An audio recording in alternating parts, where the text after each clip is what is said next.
원장님들 반갑습니다. 부자 미용사TV 박용근입니다. 오늘 하루도 샵 지키시느라 정말 고생 많으셨습니다. 오늘은 시작하기 전에 며칠 전에 나온 뉴스 하나를 끝내놓겠습니다.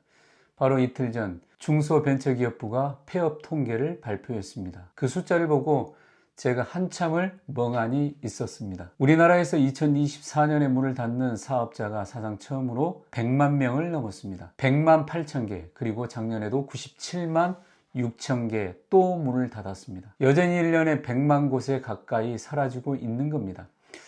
원장님, 100만이라는 숫자가 잘 와닿지 않을 겁니다. 이렇게 생각해 보십시오. 지금 이 영상을 보시는 원장님 주변에 한 집 건너 한 집에 1년 안에 문을 닫고 있다라는 뜻입니다. 오늘 저는 이 무서운 숫자 속에서 딱 하나만 짚어드리겠습니다. 왜 누구는 무너지고 왜 누구는 살아남는가? 그리고 살아남으려면 구체적으로 무엇을 해야 하는가? 끝까지 들어주십시오. 먼저 이 폐업이 어떤 폐업인지부터 정확히 봐야 합니다. 같은 발표에서 나온 더 아픈 숫자가 있습니다.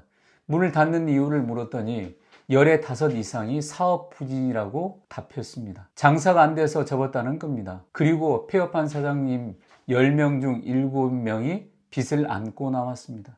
평균 빚이 8,500만 원이었습니다. 가게를 접었는데 빚만 남은 겁니다. 어떤 업종이 많이 무너졌느냐? 소매업 폐업률이 15%가 넘어 가장 높았고 그 다음이 음식업이었습니다. 우리 미용업에 속한 서비스업도 평균을 웃돌았습니다.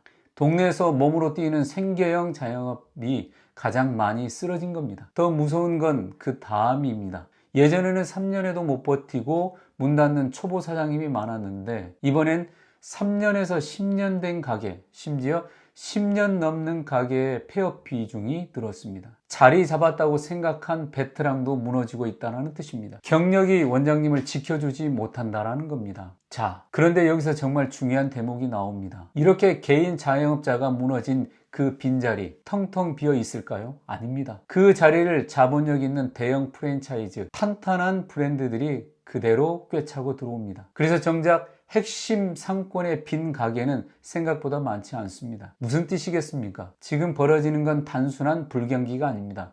시장의 주인이 바뀌는 겁니다. 자본 없는 개인은 밀려나고 자본이 있는 기업이 그 자리를 차지하는 대대적인 물갈이가 벌어지고 있다는 겁니다. 현대경제연구원은 올해 이 현상에 자영업 서바이벌이라는 이름을 붙였습니다. 그리고 이렇게 진단했습니다. 자영업 감소는 막을 수 없는 흐름이며 시장이 양적 확대에서 질적, 성과 중심으로 재편되고 있다. 경쟁력을 갖춘 곳 중심으로 시장이 정리되고 있다. 우리 원장님 언어로 번역하면 이렇습니다. 그냥 문 열고 손님 오길 기다리는 시대는 끝났다. 이제는 확실한 전문성이 있는 샵만 살아남는다. 세계적인 경제학자 마이클 포터는 이런 말을 했습니다. 어중간한 위치에 낀 기업이 가장 먼저 죽는다. 확실하게 싸든지 확실하게 차별화되는 둘 중 하나여야 산다는 겁니다. 지금 미용실에 딱 맞는 말 아닙니까? 프랜차이즈처럼 싸게 많이 돌릴 자본도 없고 확실히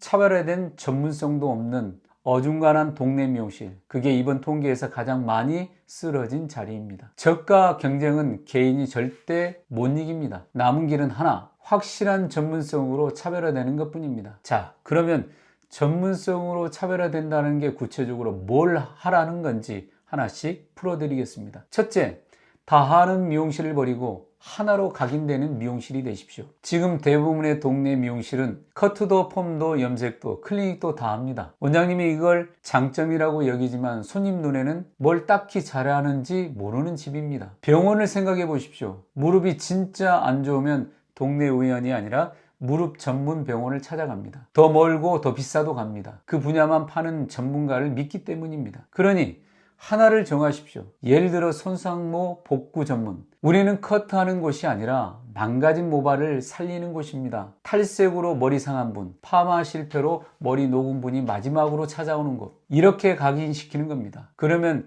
머리 상하고 고민인 손님이 원장님을 발견했을 때 다른 데랑 비교를 안 합니다. 다른 데는 다 그냥 미용실인데 원장님만 복구 전문가니까요. 무너지는 자영업의 공통점은 대체 가능했다는 것. 살아남는 자영업의 공통점은 대체 불가능했다는 겁니다. 자, 둘째, 손님 숫자가 아니라 손님의 질로 승부를 하십시오. 폐업 사장님 대부분이 매출 부진으로 무너졌습니다. 그런데 여기서 원장님들이 가장 많이 하는 실수가 있습니다. 매출이 부족하니 손님을 더 받으려는 겁니다. 가격 내리고 이벤트하고 하루 10명 받던 걸 15명 받으려 몸을 갈아 넣습니다. 이게 죽음으로 가는 길입니다. 손님 수를 늘리면 시술 퀄리티가 떨어지고 원장님 손목과 허리가 먼저 나갑니다. 살아남는 샵은 정반대로 갑니다. 5만원짜리 커트 손님 6명이면 30만원. 하루 종일 정신없이 일해야 합니다. 그런데 법국 전문가로 자리 잡으면 30만원짜리 시술 한 명만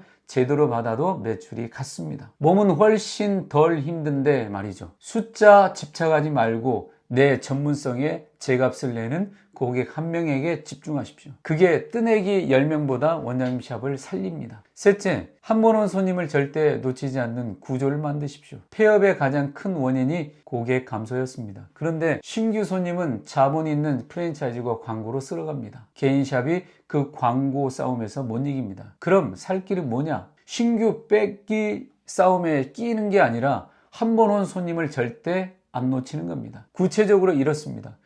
복구 손님이 오시면 한 번 시술로 끝내지 마십시오. 고객님 오바는 한 번으로 안 됩니다. 3개월에 걸쳐 단계별로 관리해야 합니다. 그래야만이 완전히 살아납니다. 6개월 프로그램으로 제가 책임지고 관리하겠습니다. 이렇게 회원제로 묶는 겁니다. 그러면 그 손님은 6개월 동안 정기적으로 옵니다. 매달 매출이 미리 확보되는 겁니다. 신뢰가 쌓여 평생 단골이 되고 주변에 소문을 냅니다. 폐업하는 샵은 매일 새 손님이 와야만 매출이 생기는 불안한 구조입니다. 살아남는 샵은 확보된 단골이 매달 안정적인 매출을 만들어주는 구조입니다. 이 차이가 폭풍이 몰아칠 때 누가 쓰러지고 누가 버티는지를 가릅니다. 원장님 정리하겠습니다. 1년에 100만 곳이 문을 닫는 시대입니다. 그중 대부분은 자본 없이 몸으로 버텨낸 어중간한 동네 자영업자였고 그 빈자리는 자본이 있는 기업이 채우고 있습니다. 냉정하지만 이게 현실입니다. 하지만 무너진 쪽과 살아남은 쪽을 가르는 것은 운도 자본의 크기도 아닙니다. 하나를 전문으로 파서 대체 불가능해지는 것, 손님 숫자가 아니라 단가로 승부하는 것, 한 번 온 손님을 회원제로 묶는 것, 이 세 가지입니다. 포토의 말처럼 어중한 곳이 가장 먼저 죽습니다. 원장님 샵은 어중간한 중간에서 빠져나와 확실한 전문성으로 대체 불가능한 존재가 되십시오. 그게 다음 폐업 통계에서 원장님 이름이 빠지는 유일한 길입니다. 100만 명이 무너지는 이 시대에 원장님은 살아남는 쪽에 서십시오. 그 선택은 오늘부터입니다. 오늘 제 이야기가 원장님들의 방향을 다시 잡는 확실한 터닝 포인트가 되었을 것입니다. 좋아요, 구독, 알림 설정 부탁드립니다. 감사합니다.